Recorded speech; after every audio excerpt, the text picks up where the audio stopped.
Right, hello everyone. After a long hiatus on my newsletter and an even longer hiatus on my blog, I decided to come back and do some more video-y content than I'd done before. I'd been doing a bunch of video streams and stuff for my businesses over the years, but I'd never really done it as like a personal one. So I thought, hey, that's probably going to be easier for me than writing, because writing is hard. And I just get to hang out and talk and drink coffee, and we get to pretend that we're all working. So I figured that's kind of be cool. So I want to start this off with sharing a quick recap of what happened in 2022. It was a pretty good year for me and for my businesses, and a lot of really cool stuff happened. So with TrackJS is the JavaScript error monitoring software as a service product that I've been running for the last 9 years. We grew up through the renaissance of JavaScript and have seen how good and how bad it can be. Last year, we captured just under 1 billion errors from our customers. And when people have signed up for it, typically their error rate, so the number of errors they get for the number of page views that they serve, typically falls by 10% or more. So we are definitely able to help our customers fix things very fast and get better, and that's awesome. It is an awesome feeling that we get to help make websites better all around the world. Looking at some of our data there, script error remains the top error across our entire population set, which is funny because it is the least useful error that occurs. It is a obfuscation of data that browsers hide a real error because it happened to occur on a different origin than what your main page is on. I've written a bunch of stuff about that. I'll post a link or something for that. I even did a whole conference talk about that back in the day. Over this last year, we launched a bunch of improvements. We continue to actively work on TrackJS. We launched a new SSO system for our biggest enterprise customers. We changed over to a new version of Stripe billing, kind of got rid of a bunch of legacy code that was 8-9 years old from the very beginning. And we started switching the product over to .NET Core, which has been very exciting. It's been a learning from some of the other stuff we've been doing. There's going to be a little bit of a long road on that. There's some of the modules that we depended on that have changed substantially. And so we haven't been able to switch completely over to .NET Core, but hopefully soon. It'd be great not to depend on Windows servers anymore.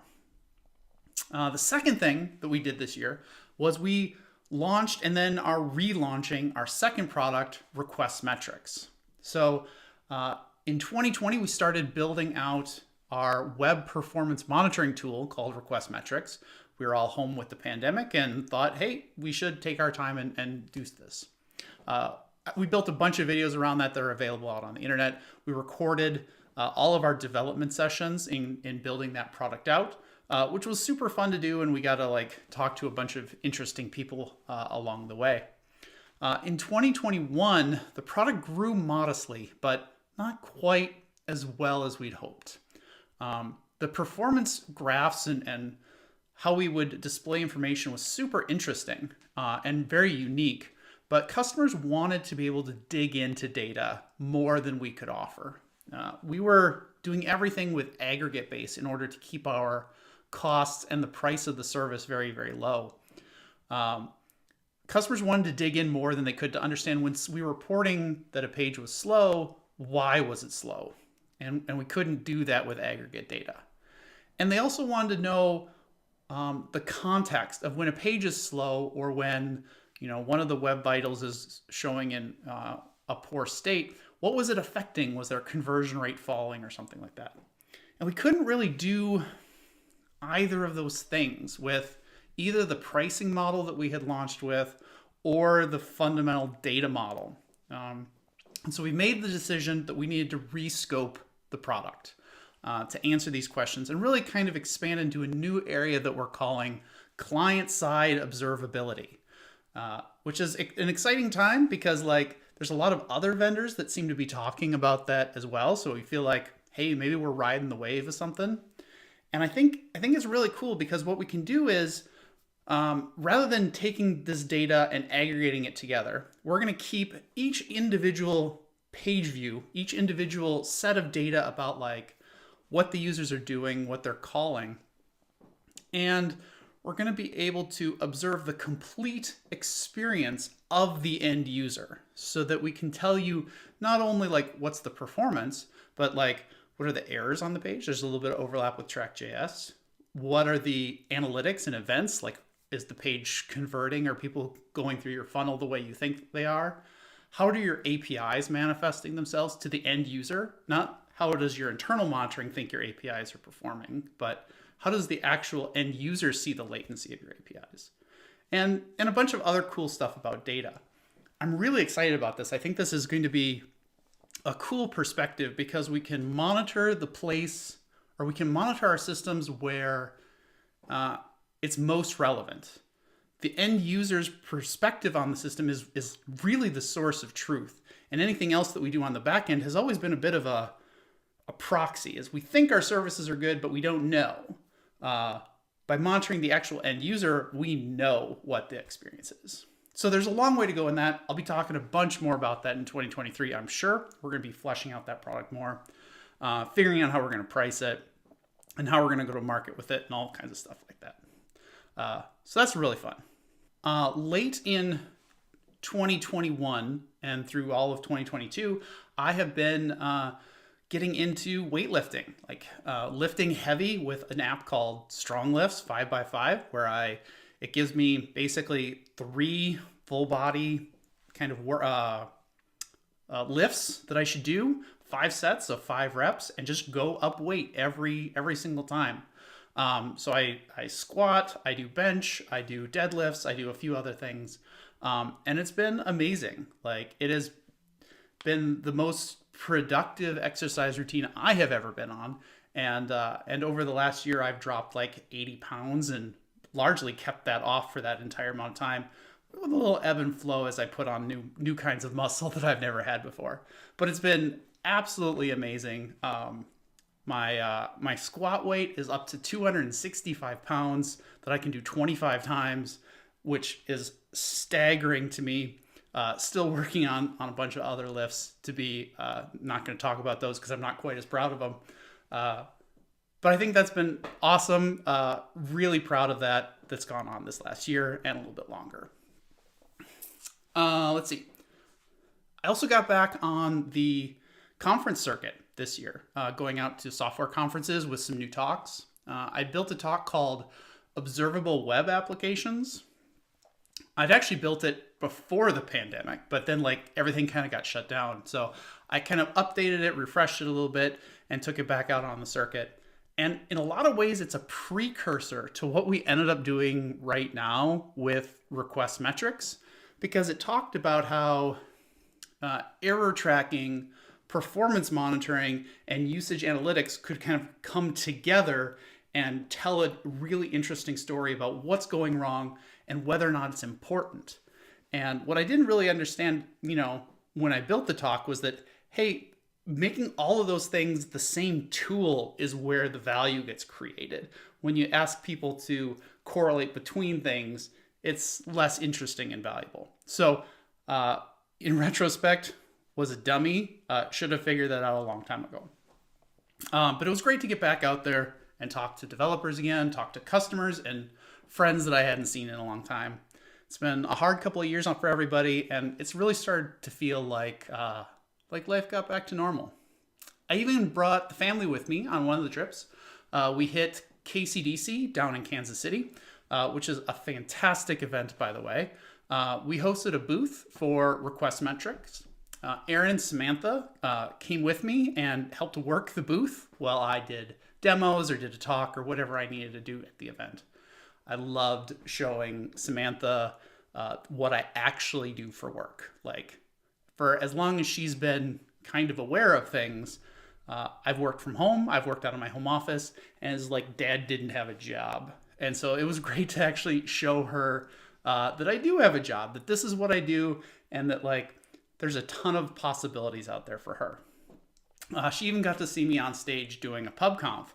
And afterwards she said to my wife, I'd never heard Dad swear so much, which I thought was super funny. Also on the non-software front of things, My wife Erin and I purchased a home about 25 minutes north of where we live with the intention of turning it into a vacation rental. We called it Croy Hollow, and it's been wonderfully successful. The house desperately needed renovations. It had been built in 2000, but like largely untouched since then. The owners did not particularly enjoy doing maintenance on it, I guess. So we ended up replacing the deck, all of the fixtures, all the appliances. The boiler needed to be replaced. We had to repaint like every single wall, rip down wallpaper, change out light fixtures, and tons of other like DIY projects that I'd never done before. I got a lot handier around the house and doing sort of things over this year from all the work we did. And tackling kind of stay-at-home projects feels a lot more manageable now than it used to. And it turned out fantastic. The house is booked up. It's booked up most weekends with family reunions or bachelorette parties or sometimes even a corporate retreat, which is fun. It's been an amazing success, largely due to Erin's vision and design on that. So it's really cool to be like diversifying income streams, and now we have like this software thing going on, and we have this rental property thing going on, and that's just super cool. Tons of other awesome stuff happened this year. We took a family road trip to Yellowstone, across the wastelands of South Dakota, and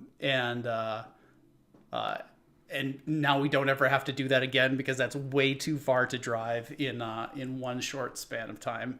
But it's been a fantastic year. 2023, I hope, is going to be even better. We got some conferences coming up already. I'm going to be in Texas very soon for that conference, and then back to London for NDC London. Oh, interesting story. I forgot to tell about that. This last year, I was in NDC London, which they'd held in May, as opposed to the normal January. And so I go out there, and it happens to be during the Queen's Jubilee, which, as I understand it, is like the State of the Union address, where the Queen would, dictate, here's what she wants Parliament to do this year. And so the conference is held like across the street from Westminster. So there's security everywhere, like outside the building. So I'm there to do my talk. I'm doing my observable web applications talk. And I'm about 40 minutes into it. Like I've set the whole talk up. I'm about to like start getting to like my key points of like, here's, the crescendo of the talk, and the fire alarms all go off. And everybody's kind of like, what's going on? I kind of look around and nobody says anything. So I just kind of keep going for a few minutes. And then security people come in. They say, nope, you got to go. There's a fire escape. You got to get out. So I start, disassembling my stuff, and they're adamant. They're like, nope, you don't have time for that. Go. So I start walking out with all the attendees. I'm still mic'd up. I still have like all of my talk stuff on. And we start going down the fire escape into the back alley. And so we're standing up there thinking, okay, this is kind of a terrible time for a fire drill, but sure. At that point, the military police with machine guns are down there, and they're directing you to like, nope, you got to keep going, like across the street, down to the next block. We all end up at a pub in very traditional London fashion. We ended up at a Red Dragon pub about 2 blocks away, where most of the conference people kind of all ended up, all like tons of the people in my talk, me, some other speakers, some other talks that were in the same situation. And I'm still mic'd up, but we all just kind of go in, we get a drink, and we're standing outside in the sun, like BSing, and, do a quick like recap of like, all right, and here was the ultimate point of this talk. We ended up being there for like 2 hours while this was sorted out. It turns out that there was a suspicious vehicle parked somewhere nearby that the police blew up. It wasn't actually anything wrong with the vehicle. It was just suspicious for some reason, which who knows what that actually means. But so that was fun. I feel like I had a traditional London experience with a terroristic bomb threat that we all waited out down at the pub, which was super fun. All right, I think I probably should wrap this video up at this point. Get back to work. Thank you all. I hope to be doing these much more often with some more updates about what's going on with me, TrackJS, request metrics, observability in general, kind of all of the stuff we work on. I hope this year was as great for you as it was for me, and 2023 even better. All right, next time.